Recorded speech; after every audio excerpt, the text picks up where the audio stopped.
اپیزود سوم، صبحانه سلطان، شام در حرم. سلام، من اطهرم و شما دارین به سومین قسمت از سری پادکست های آشپزخانه عثمانی گوش میدید.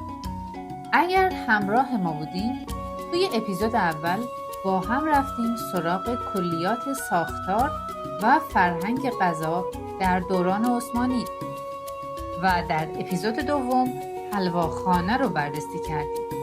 اون بخش اسرارآمیز قصر که فقط مخصوص دسرها، داروها و رازهای پنهان بود. حالا توی این اپیزود سوم قراره یکی از رسمی ترین، منظم ترین و البته شاعرانه ترین بخش های غذا خوردن در دربار عثمانی رو مرور کنیم. صبحانه سلطان و شام در حرم. در کاخ توپکاپی غذا فقط یک وعده نبود، بخشی از نظم درباری و ابزاری برای نمایش قدرت بود. طبق اسناد رسمی موزه توپکاپی و کتاب عثمانلی سرای مطبع از عاریف بیلگین، آشپزخانه‌ای به نام مهتاب امیر مسئول تهیه غذا برای سلطان، حرم، گارد، دیوان و حتی میهمانان خارجی بود. در دوره‌هایی مثل سلطنت سلطان سلیمان، این آشپزخانه به طور روزانه برای بیش از 1500 نفر غذا تهیه می‌کرد. صبحانه آیین نه فقط وعده.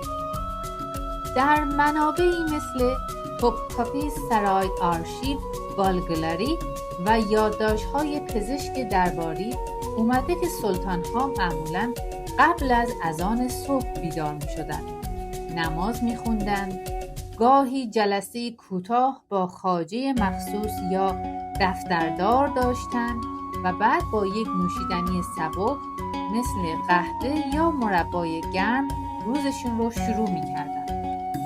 اما صبحانه اصلی، یعنی اون وعده مفصل و رسمی، حدود ساعت 9 یا 10 صبح برگزار می‌شد. نه به خاطر تنبلی، بلکه چون بخشی از آیین قدرت بود. نانی که برای سلطان پخته می‌شد با آردی به نام هاسپون تهیه می‌شد. آردی سفید، دوبار الک شده، بدون سبوس، از گندم‌هایی که در مزارع سلطنتی رشد می‌کردند. در کنار نان، پنیر بز نمکسود، مرباهایی با هل و دارچین و حلواهایی با روغن بادام، زعفران و گلاب سرو می‌شدند.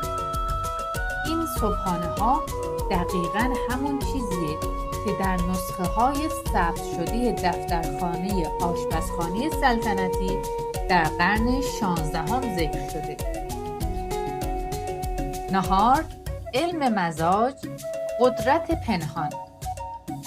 سلطان نهارش رو بدون میز روی بالش می نشست و غذا رو از سینی نقره‌ای می خورد. این سبک غذا خوردن ریشه در سنت ترکمنها و فرهنگ آسیای میانه داشت. کتاب سرایدا حیات و متون پزشکی عثمانی اشاره می کنند که غذاهای نهار باید مطابق با مزاج بدن سلطان انتخاب می شدند. برای مثال، اگر گوشت گرم مصرف می شد مثل ات هاشلاما با چاشنی‌های معتدل کننده مثل رب انار یا سرکه شیرین همراه می‌شد. از سوپ‌های معروف این وعده پیشکمبه چرباسی بود، سوپ سیرابی با دارچین، سیر و سرکه. این مفاهیم به وضوح از طب ابن سینا و میراث دارالشفا در استانبول وارد آشپزخانه دربار شدند. شام در حرم. غذا با موسیقی. شام رسمی سلطان ساده بود. گاهی دسر، گاهی شیرینی‌های سبک، شربت و میوه. اما شام در حرم قصه جداگانه‌ای داشت. طبق توصیف‌های سیاحانی مثل اویلیا چلبی، شام در حرم حالتی نمایشی و آیینی داشت. زنها لباسهای ابریشمی می‌پوشیدند. نور چراغ‌های روغنی فضا رو نیمه روشن می‌کرد و غذا با موسیقی، شعر و گاهی نقالی همراه بود. آشپزخانه سلطنتی، سازمانی پیچیده با نقش‌های دقیق. در قرن 17 بیش از 100 آشپز حرفه‌ای در آشپزخانه مرکزی کار می‌کردند. هر بخش مثل شیرینی‌پزی، گوشت، برنج، شربت و حتی بخش آب آشپز مخصوص به خودش را داشت. هر آشپز لباس مخصوص خودش رو می‌پوشید و آشچی باشی یعنی رئیس کل آشپزان مستقیما از طرف سلطان انتخاب می‌شد. طبق پژوهش‌های منتشر شده از دانشگاه ییلدز تکنیک، ساختار آشپزخانه دربار شبیه یک وزارتخانه با تقسیم وظایف دقیق بوده، چیزی بسیار فراتر از یک مطبخ ساده.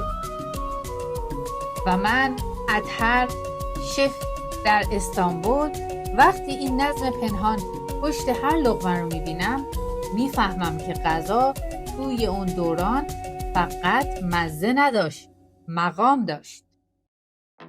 اگه برات جالبه بدونی چه دسرهایی مخصوص سلطان تهیه میشدن یا دوست داری در مورد غذای پنهان شده پشت قصه های تاریخی بیشتر بدونی، حتما اپیزود بعدی رو دنبال کن.